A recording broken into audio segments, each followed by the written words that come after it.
함께 우리 말씀 보겠습니다. 요한복음 10장 22절에서 42절입니다. 요한복음 10장 22절에서 42절 말씀 우리 같이 좀 요한복음 10장 22절에서 42절 한 절씩 교독하겠습니다. 조금 길지만 같이 읽읍시다. 예루살렘은 성전 봉헌절이 되었는데 때는 겨울이었다.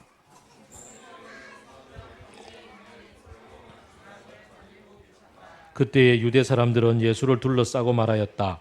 당신은 언제까지 우리의 마음을 졸이게 하시렵니까? 당신이 그리스도면 그렇다고 분명하게 말하여 주십시오.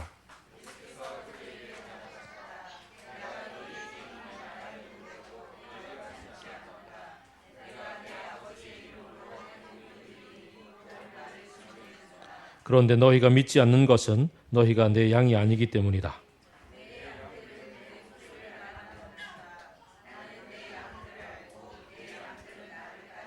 나는 그들에게 영생을 준다. 그들은 영원토록 멸망하지 아니할 것이요 또 아무도 그들을 내 손에서 빼앗아 가지 못할 것이다.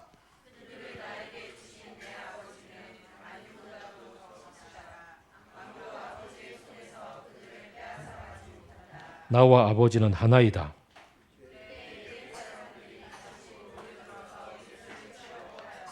예수께서 그들에게 말씀하셨다. 내가 아버지의 권능을 힘입어서 선한 일을 많이 하여 너희에게 보여주었는데 그 가운데서 어떤 일로 나를 돌로 치려고 하느냐?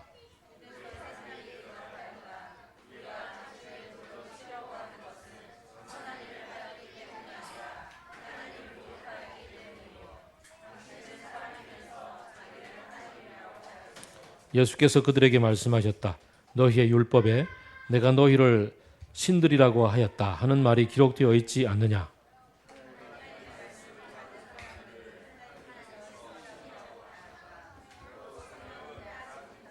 그런데 아버지께서 거룩하게 하여 세상에 보낸 사람이 자기를 하나님의 아들이라고 한 말을 가지고 너희는 그가 하나님을 모독한다고 하느냐?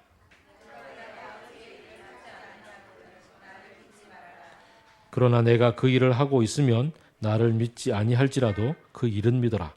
그리하면 너희는 아버지께서 내 안에 계시고 또 내가 아버지 안에 있다는 것을 깨달아 알게 될 것이다.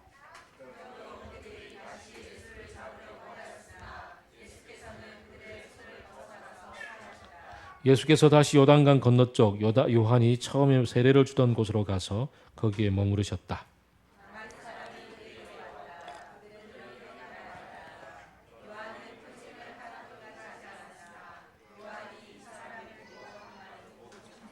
같이 읽읍시다. 그곳에서 많은 사람이 예수를 믿었다. 아멘. 오늘도 역시 우리 지성근 목사님 나오셔서 말씀을 전해주시겠습니다. 중심부 정주신학과 유목신앙이라는 제목입니다.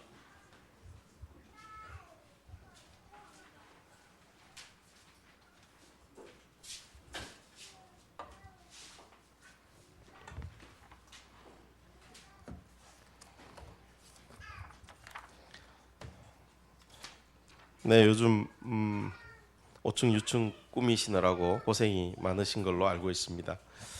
네. 또 제가 설교를 길게 하면 힘드실까 봐 설교를 짧게 하도록 하겠습니다. 예. 그렇다고 제 말을 고지 그대로 믿으실 필요는 없습니다. 어떻게 될지 모르는 것이기 때문에. 오늘 우리가 읽었던 요한복음 10장 22절 이하의 말씀의 해석의 포인트는 두 가지입니다. 첫 번째 하나는 첫 번째 두 절인 22절과 23절의 시공간적인 언급에 주의를 기울이는 것입니다. 이것이 오늘 본문 전체를 해석하는 데 있어서 매우 중요한 것입니다. 두 번째 해석의 포인트는 39절까지 예수님에게 도전하고 심지어 돌을 던지려고 하고 예수님을 잡으려고 하고 있는 유대인들과 그 이후에 40절부터 42절까지 대조되고 있는 인물들, 새로운 신앙 운동에 소속되어 있는 사람들의 대조입니다. 유대인들은 26절에서 너희가 내 양이 아니므로 믿지 아니하는도다라고 예수님께서 표현하신 성전 중심의 유대인들의 모습이죠. 그러나 40절 이하의 마지막 절까지 보는 요단강 저편의 세례 요한에 의해서 촉발된 유대의 새로운 신앙 운동에 예수님께서 가셨을 때 그들은 일반적인 유대인들과 달리 예수님을 잡으려고 하거나 돌을 던지는 것이 아니라 오히려 대조적으로 수용하고 믿는다라고 그렇게 표현하고 있습니다. 이 대조를 주의 깊게 보시는 것이 필요합니다. 사실 10장 이후 11장부터 적어도 17장까지는 그래서 이제 예수님께서 유대인들과 논쟁하시기보다는 예수님을 믿는 사람들, 가까운 사람들 혹은 제자들이라고 하는 사람들의 관심을 더 기울이시고 그들과 대화하시는 장면을 기록하고 있습니다. 자, 이 두 해석 포인트를 유념하면서 본문을 보십시다. 첫 번째, 본문의 첫 두 절입니다. 같이 한번 첫 두 절을 읽겠습니다. 시작. 예루살렘은 성전 봉헌절이 되었는데 때는 겨울이었다. 예수께서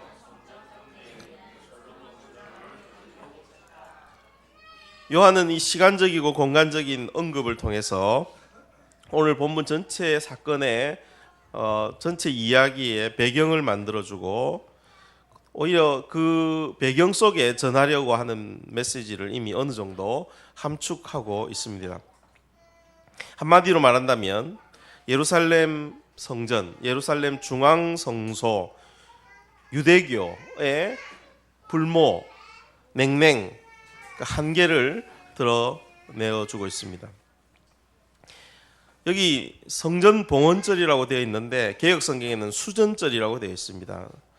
The Festival of the Dedication, 봉헌의 축제라고 그렇게 이야기를 할 수 있겠죠. 이 예루살렘의 봉헌절은 예수님 당시보다 약 160여 년 전에 이방인 황제 안티오쿠스 에피파네스가 성전을 더럽혔습니다. 그 더럽혀진 성전을 유다의 마카비를 중심으로 정결케 하는 사건이 있었습니다. 그리고 이 마카비가 안티오쿠스 에피파네스가 짓밟아 놓은 이 성전을 정결케 한 이후에 그 성전을 다시 하나님께 데디케이트, 봉헌하는 것을 기념하는 날이 바로 이 수전절 봉헌절인 것입니다. 그리스 제국의 황제 안티오쿠스 에피파네스는 성전에다가 제우스 신상을 가져다 놓았습니다. 그런 방식으로 성전을 더럽히고 무엇보다도 하나님의 백성 유대인들의 자존심을 구겨 놓았습니다. 이것을 극복한 수전절, 봉헌절, 유대말로 하누카 절기는 유대인의 자존심인 이 성전을 다시 회복한 것을 기념하는 절기였기 때문에 초막절처럼 8일 동안 불을 밝히는 행사를 했습니다. 그래서 다른 별명이 있는데 기슬르월의 초막절이라고 하는 별명을 가진 절기가 바로 이 수전절, 봉헌절이었습니다. 23절에 나오는 예수께서는 성전 경내에 있는 솔로몬 주랑을 거닐고 계셨다. 이 솔로몬 행각 혹은 솔로몬 주랑은 겨울에 찬바람을 피할 수 있도록 기둥과 바람막이를 갖추어 둔 회랑이었는데 이 솔로몬 주랑은 몇 번 성전이 무너졌다가 다시 개축되는 사건이 있었음에도 불구하고 솔로몬 성전의 원형이 보존되어 있는 자리였습니다. 그렇기 때문에 아마도 유대인들은 이 성전의 정체성과 이 솔로몬 주랑을 연결시켜서 생각하고 있었고 이 솔로몬 주랑은 그나마 뭐가 이렇게 보존되어 있어요. 솔로몬 시대에 지어졌던 그 성전의 원형이 보존되어 있는 자리. 다른 데는 허물어졌다가 다시 개축되고 막 그랬는데 여기만은 그래도 원래의 원형이 보존되어 있기 때문에 이 부분은 솔로몬 성전의 자존심을 대변하는 그런 자리였습니다. 바로 이 수전절, 봉헌전이라는 때와 성전한 솔로몬 주랑이라는 이 장소는 한마디로 요약해 말하자면 유대인들의 신앙의 정체성의 핵심이라고 할 수 있는 곳입니다. 그리고 유대교의 신앙이 무엇인지를 보여주는 좋은 상징적인 장치인 것입니다. 중앙 성소였던 이 성전은 늘 하나님의 백성인 유대인들에게 양면적인 그런 존재였습니다. 기억하시다시피 성전을 계획했던 다윗 왕은 좋은 의도를 가지고 성전을 지으려고 했고, 그러나 결국 다윗이 성전을 짓지 못하고 그 아들 솔로몬을 통해 지었던 그 성전의 헌당, 봉헌을 하나님께서 받으셨습니다. 하나님께서 정말 흔쾌하게 그 성전을 받으셨습니다만은 그 이후에 우리가 아는 구약의 내러티브 속에서 이 중앙성소인 성전은 하나님의 백성의 정체성을 대변하기보다는 원래 하나님의 의도하신 모습대로가 아니라 하나님의 백성들을 반대 방향으로 끄집어 당기는 그런 역할을 했던 것입니다. 중앙성소, 성전은 결코 그 자체로 경배나 숭배의 대상이 될 수가 없습니다. 신앙의 대상이 될 수가 없는 것이었습니다. 성전이 결코 하나님의 백성을 지켜주는 것이 아니었고, 성전이 하나님에 대한 예배를 보장해 주는 것도 아니었습니다. 성전은 다만 하나님께서 하나님의 규례를 순종하고 따르는 그 하나님의 백성 가운데 임재하실 것이라는 것을 보여주는 매체였습니다. 미디어, 매개체였습니다. 그런데 이 매체가, 이 미디어 중간에 연결시켜주는 이 매개가 목적이 되어버리고 그것 자체가 이데올로기가 되어버리면 그제서야 문제가 발생하게 됩니다. 하나님의 백성이 타락하는 것입니다. 세상에 복이 되라는 소명을 받은 하나님의 백성들이 이 복이 되라는 하나님의 소명을 자신들만 복을 누리려는 독점력으로 변화시켜버리는 것과 마찬가지입니다. 늘 하나님의 인도를 받아 움직이던 유목민이었던 이 이스라엘 백성들의 신앙이 회막을 중심으로 움직이는 그 회막을 중심으로 형성되었던 회막 신앙이 이렇게 예루살렘이라는 이 중앙 성소를 만들고 나니까 움직이는 것을 싫어하고 세상으로 나가는 것을 싫어하는 정착하는 모습을 띠게 되었습니다. 이러한 경향은 그들의 신학까지 변질시킵니다. 그들의 신학까지 지배하게 되어서 이 중앙성소 안에 머무르려고 하는 사람들이 원하는 신을 만들어 놓고 그 원하는 신을 믿으려 들게 마련이었습니다. 지금 예수님과 대화하고 있는 이 유대인들의 모습이 바로 그런 이 착각을 하고 오해를 하고 있는 사람들의 모습인 것입니다. 그래서 요한은 종종 이방인 독자들을 배려하는 의미로 유대인의 문화를 풀어서 설명을 하고 있는데, 또 그 문화를 풀어 설명하는 요한의 단어들이 매우 두 가지 뜻, 중의적인 뜻을 가지고 있을 때가 많습니다. 1절에 성전에 봉헌절이 되었는데 때는 겨울이었다, 이렇게 묘사하고 있죠. 요한복음에 보면 이방인들을 위해서 이렇게 때는 밤이었다, 때는 겨울이었다, 이런 방식으로 묘사하는 것은 의도가 있습니다.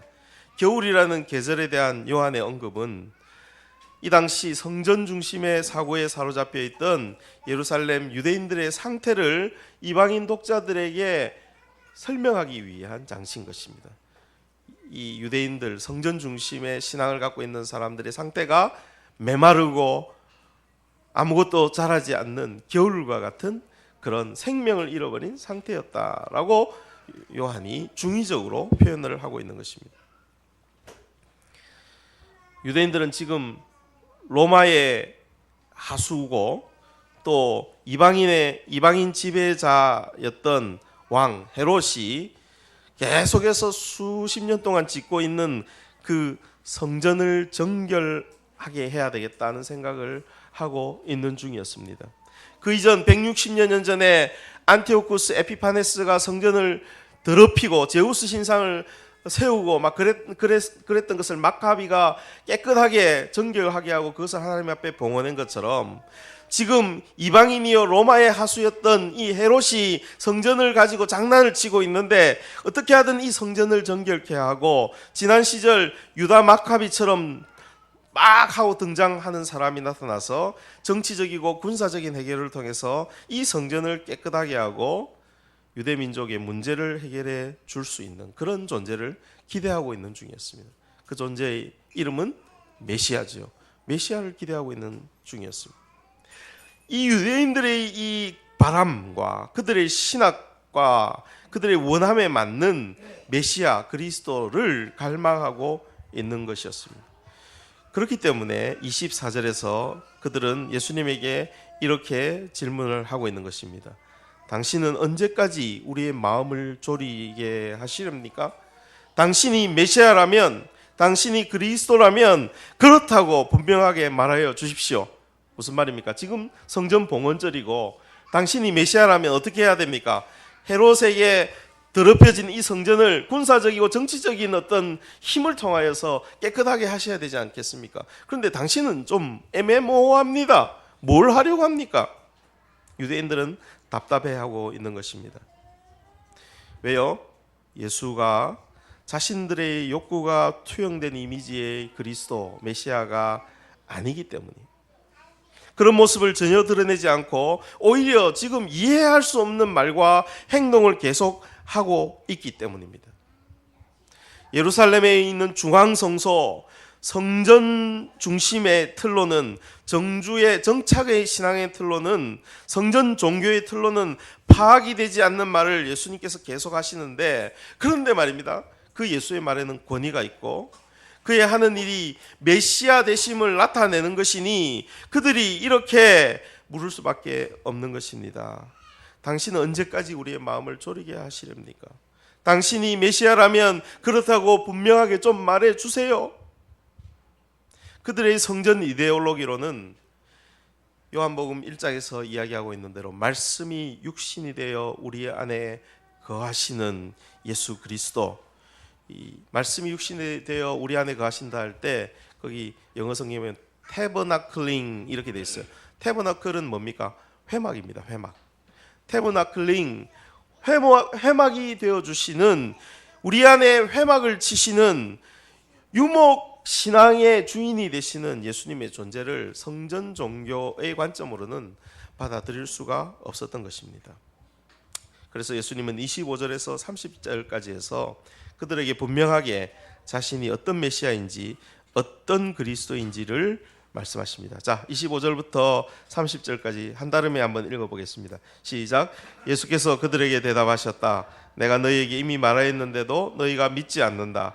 내가 내 아버지의 이름으로 하는 그 일들이 곧 나를 증언해 준다. 그런데 너희가 믿지 않는 것은 너희가 내 양이 아니기 때문이다. 내 양들은 내 목소리를 알아듣는다. 나는 내 양들을 알고 내 양들은 나를 따른다. 나는 그들에게 영생을 준다. 그들은 영원토록 멸망하지 아니할 것이요 그들을 나에게 주신 내 아버지는 만유보다도 더 크시다. 아무도 아버지의 손에서 그들을 빼앗아가지 못한다. 나와 아버지는 하나이다. 나는 지금 말과 행동으로 이미 증거를 보여주었지만 너희가 믿지 않을 뿐이다라고 사실을 말씀하시면서 두 가지 선언을 하고 계십니다. 첫째로 너희는 내 말을 듣고도 따르지 아니하기 때문에 내 양이 결코 될 수 없다. 26절에서. 두 번째, 내가 아버지의 생명, 만물보다 크신 이의 생명 곧 영생을 주고 아버지의 손에서 양들을 빼앗을 수 없듯이 내 손에서도 그 양들을 빼앗을 수 없기 때문에 나와 아버지가 하나이다 라고 주장을 하고 계십니다. 너희는 내 양이 아니고 나는 아버지와 하나이다. 성전 종교, 중앙성소의 신앙, 정주 이데올로기, 유대교의 단일신론적 패러다임에 빠져있는 유대인들을 향하여서 충격적인 말을 던집니다. 너희는 하나님과 하나인 내 양이 아니기 때문에 너희는 사실은 하나님과 상관이 없다라고 정면 도전하시는 것이죠. 실제로 이 유대인들을 겹겹이 감싸고 있는 단단한 호두 껍질과 같은 생각을 갖고는 예수님을 하나님께서 보내신 자로, 하나님의 아들로, 영생을 주시는 분으로 상상조차 할 수가 없는 법이었습니다. 이렇게 하나님과 자신이 동등된다고 주장하니까 메시아를 이런 방식으로 생각해 본 적이 없는 유대인들, 단일신론적 패러다임, 오직 하나님은 한 분이신 하나님이다, 메시아도 하나님이 될 수 없고 메시아는 하나님이 그냥 보내신 분이실 것이다 라고 생각하는 그런 패러다임에 있는 유대인들로서는 예수님을 어떻게 할 수밖에 없습니까? 31절에 있는 것처럼 행동할 수밖에 없습니다. 31절에 이때의 유대 사람들이 다시 돌을 들어서 예수를 치려고 했다. 이 즉결 처분이죠. 요즘도 회교권, 이슬람권에서는 이런 즉결 처분으로 돌을 던져서 죽이려고 한다고 합니다만은, 이렇게 즉결 처분하려고 하는 것이 당연한 것이었습니다. 이미 예수님은 이런 즉결 처분에 넘어갈 뻔하셨습니다. 요한복음 8장 59절에 예수께서 자기가 아브라함이 나기 전부터 있었다라고 이런 말도 안 되는 이야기를 했을 때 유대인들이 돌로 치려 한 적이 있었는데, 다시 예수님을 돌로 치려고 하고 있고 예수님은 위기에 빠지게 되었습니다. 그 죄목이 무엇입니까? 33절에 네가 사람이 되어 자칭 하나님이 되려 하는도다. 한마디로 신성모독을 했다는 것이죠. 참남죄입니다. 유대인들은 이제 정확히 예수님께서 뭘 주장하시는지 예수님의 주장의 본질을 보게 되었습니다. 그러나 그것을 듣자마자 그들은 그들의 이념과 너무나도 배치되는 생각, 그들의 생각과 너무나도 배치되는 주장이었기 때문에 가만히 둘 수가 없었던 것입니다. 이게 정직한 반응이죠. 유대인들의 정직한 반응입니다. 위기에 빠진 예수님은 유대교가 기대고 있는 율법에 기대입니다. 그래서 이 즉결 처분의 위기를 넘기십니다. 그게 34절부터 38절에 예수님과 유대인의 대화 속에 나옵니다. 자, 이들이 즉결 처분하려는 것은 율법에 의거해서 예수님 즉결 처분하려고 하는 거 아닙니까? 그러니까 예수님께서 당장에 율법이라고 할 수 있는 말씀을 끄집어내십니다. 그것이 시편 82편 6절의 말씀을 사용하시는 거죠. 내가 말하기를 너희는 신들이며 다 지존자의 아들들이라 하였으나 라는 시편 82편 6절의 말씀을 가지고 자신을 변호하십니다. 원래 이 시편의 이 말씀은 여호와께서 재판하는 치리자들을 향하여 하신 말씀입니다. 그런데 예수님은 하물며 하나님의 말씀을 받은 사람들, 재판하는 치리자들을 신이라고 했다면, 그렇다면 하나님께서 직접 보내신 자, 아버지께서 거룩하게 하사 세상에 보내신 자인 자기가 겸손하게, 그것도 자기를 겸손하게 낮추어서 신의 아들이라고 주장하는 것은 그건 참남한 것이 아니다라고 오히려 주장하고 계신 것입니다. 이게 대단히 여러분들에게는 별로 의미가 없어 보이는 그런 표정들입니다. 그게 무슨 논리냐라고 생각하겠지만, 이 유대인들에게서는 지금 당장 돌을 던져서 죽이려고 하는데, 하나님의 말씀, 유대인들이 기대는 그 하나님의 말씀에 기대서 예전에 있었던 사람들이 심지어 치리자들을 신이라고 불렀다면, 내가 나를 하나님과 동등되다고 이야기하는 거, 이거 잘못된 건 아니다라고 이야기를 하고 계신 것이죠. 특별히 우리가 주목할 것은 36절의 말씀입니다. 그런데 아버지께서 거룩하게 하여 세상에 보낸 사람이 자기를 하나님의 아들이라고 한 말을 가지고 너희는 그가 하나님을 모독한다고 하느냐라고 예수님께 주장하시죠. 여기 예수님의 자기 아이덴티티, 자기 주장이 딱 한마디로 요약되어 있습니다. 그게 뭡니까? 아버지께서 거룩하게 하여 세상에 보내신 사람. 이게 자기입니다. 이게 예수님입니다. 다시, 아버지께서 거룩하게 하여 세상에 보내신 사람. 이게 예수님입니다.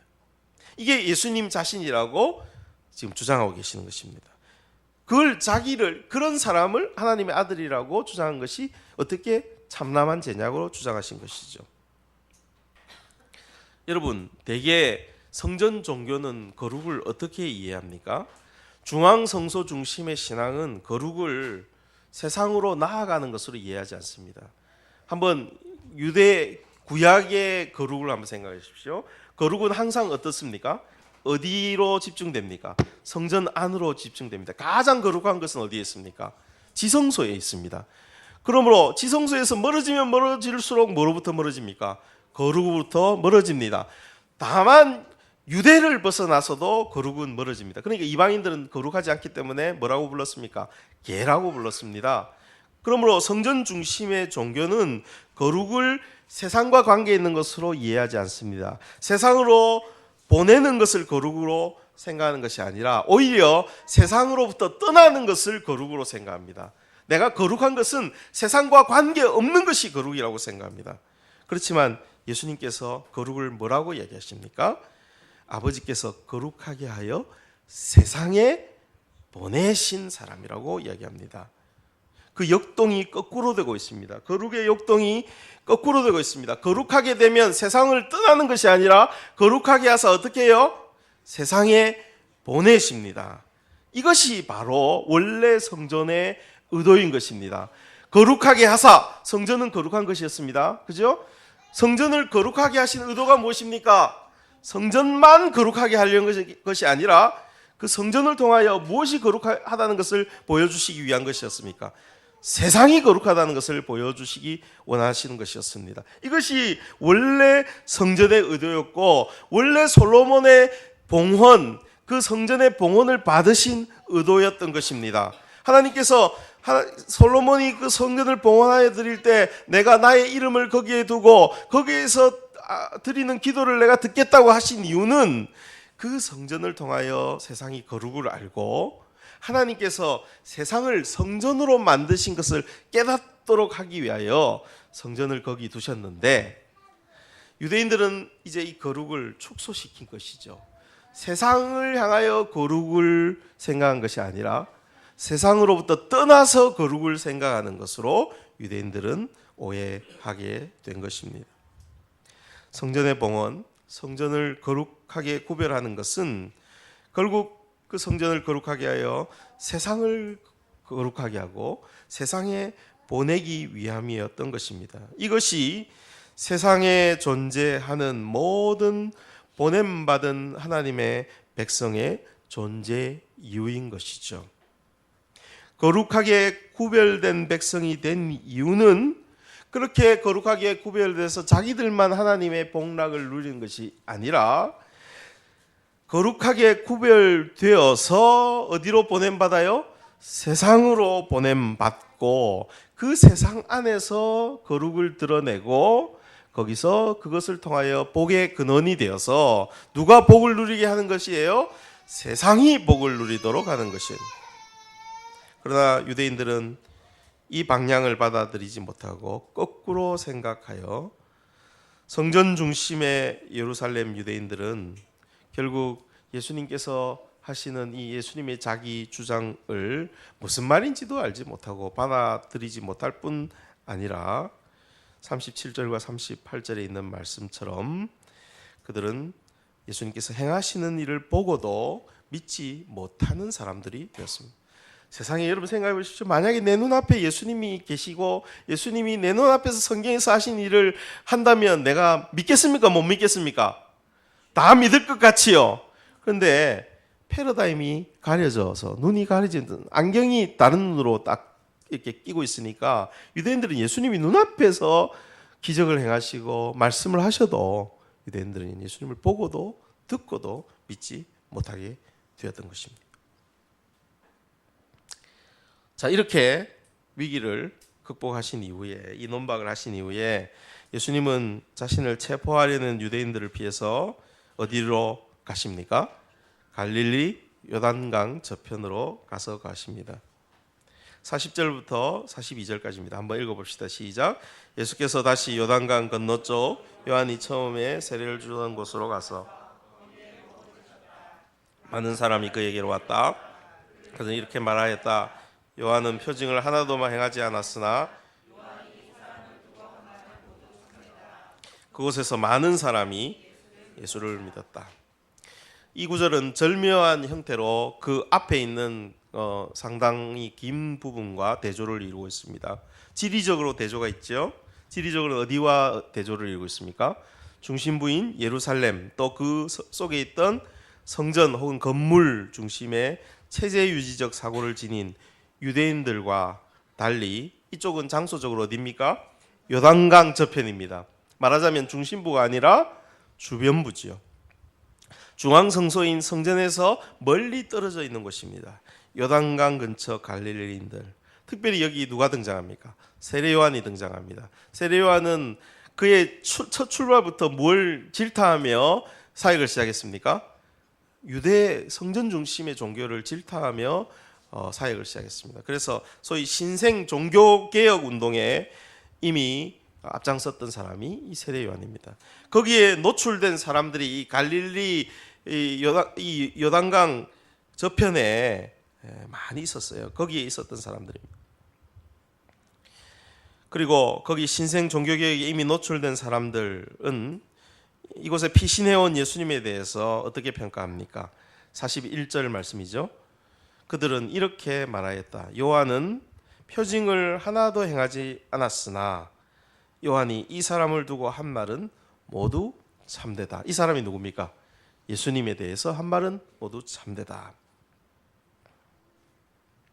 놀랍게도 이 요단강 저편에 있는 이 사람들, 세례 요한을 따랐던 이 사람들은 어설픈 유대교의 신학적 지식과 체제 유지를 위한 단일 신론적 이데올로기와 판에 박힌 교리를 이미 떨쳐버렸습니다.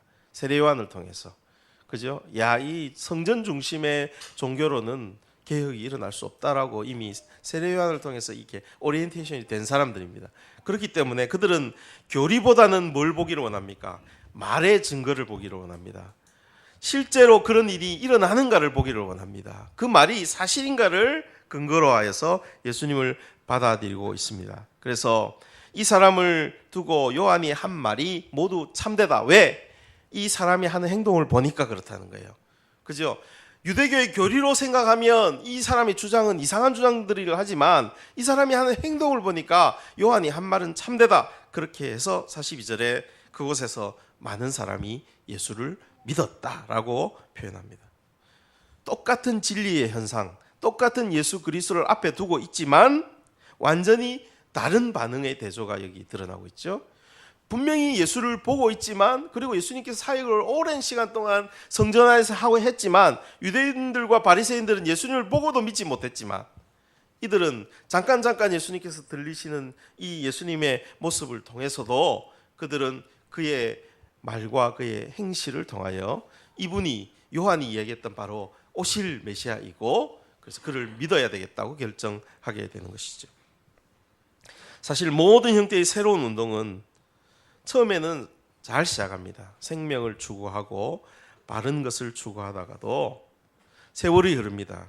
그러면 그 생명 운동이 경화되는 것이죠. 본질을 잃어버리게 되고 소위 매개가 목적이 되어버립니다. 매개가 주인이 되어버립니다. 제가 거기 매개의 변증법이라는 말을 사용했는데 이거는 진주 경상대의 백종국 교수님께서 자주 사용하시는 그런 단어입니다. 수단인데 원래는 그것이 매개였는데 우리 쉬운 말로 수단이었는데 수단이 나중에 목적이 되어버린다는 것이죠.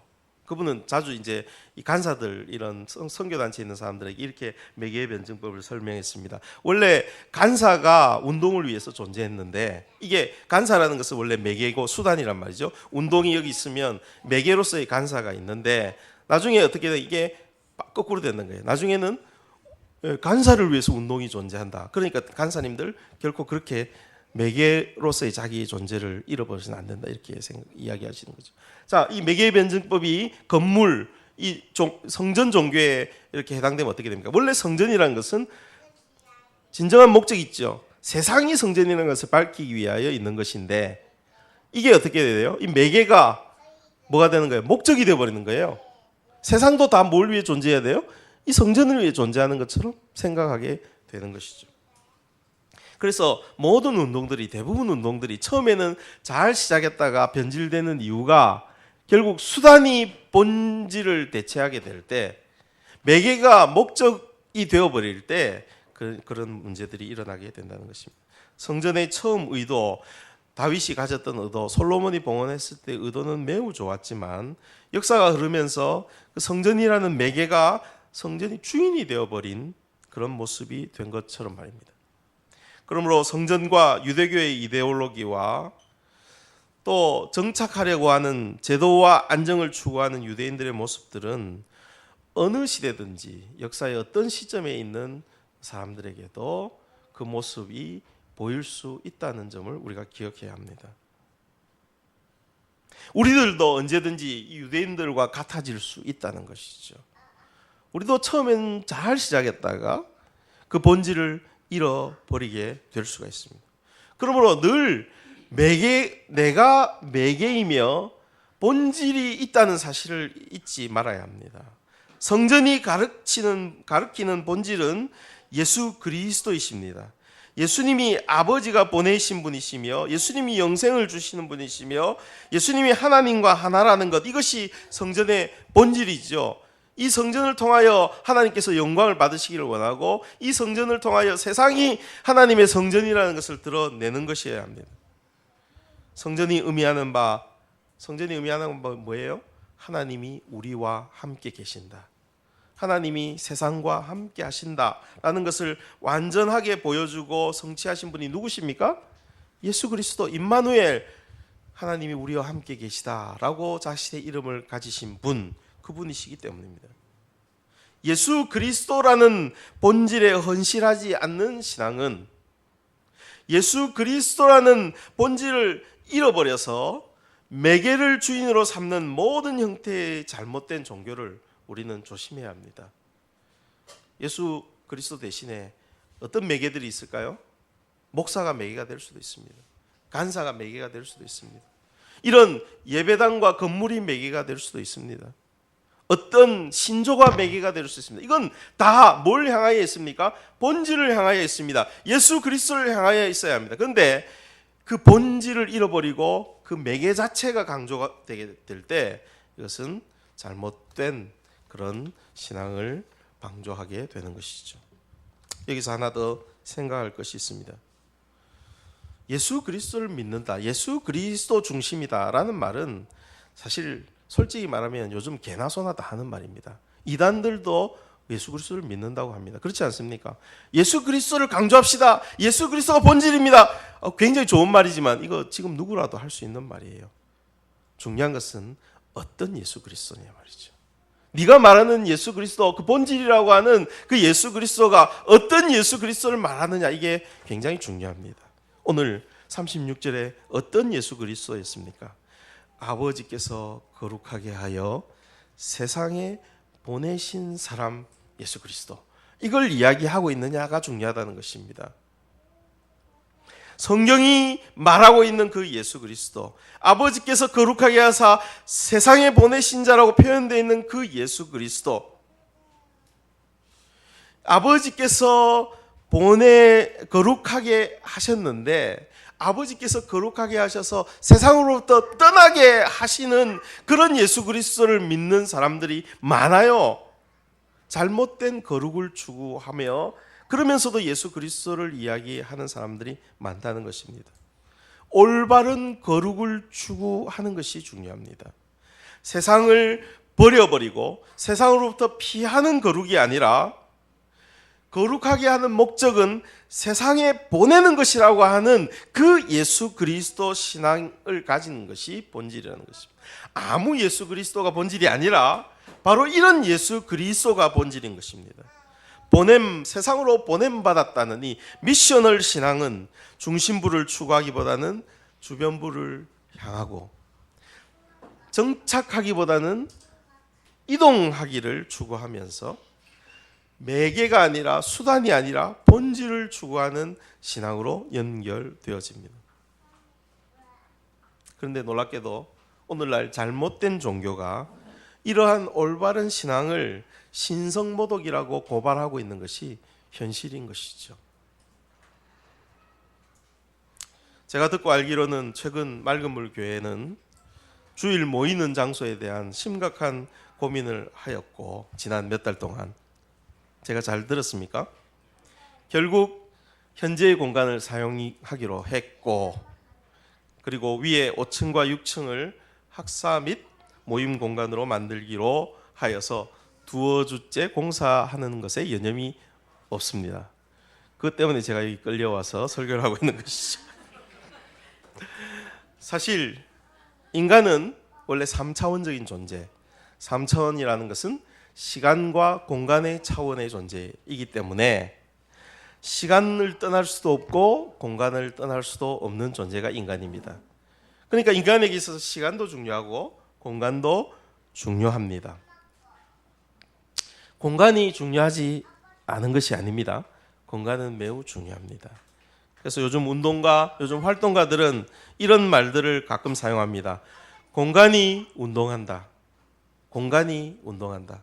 그만큼 운동에 있어서 공간이 중요하다는 것이죠. 그렇기 때문에 우리는 공간의 문제를 숙고하지 않을 수가 없습니다.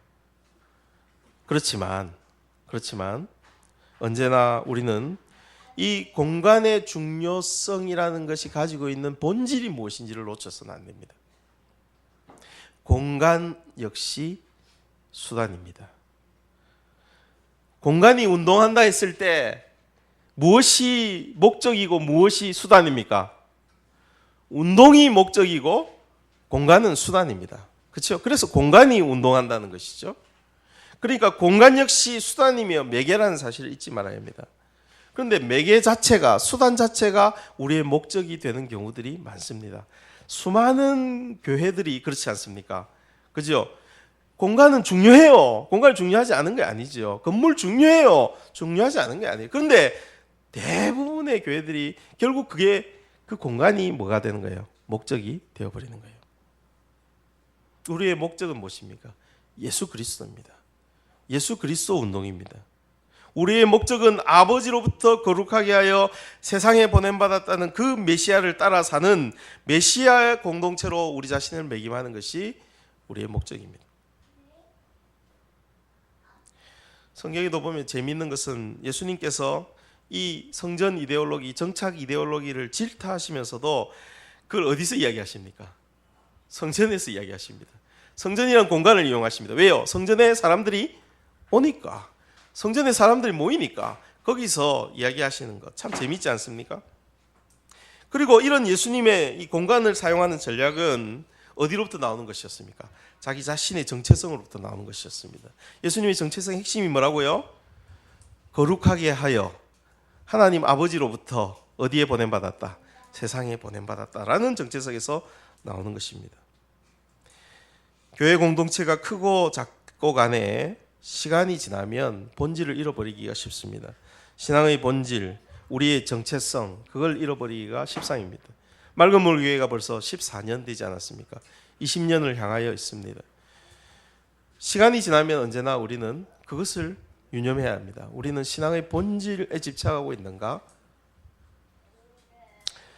이번에 여러분들이 경험한 이 공간과 관련한 여러 가지 에피소드들은 어쩌면 위기이며 어쩌면 기회인 것입니다. 그것은 그 과정을 통해서 뭘 붙잡을 수 있기 때문입니까? 그 과정을 통해서 매개 수단을 본질로 착각할 수도 있고 그 과정을 통해서 본질과 우리의 정체성이 무엇인지를 확인할 수도 있다는 것이죠.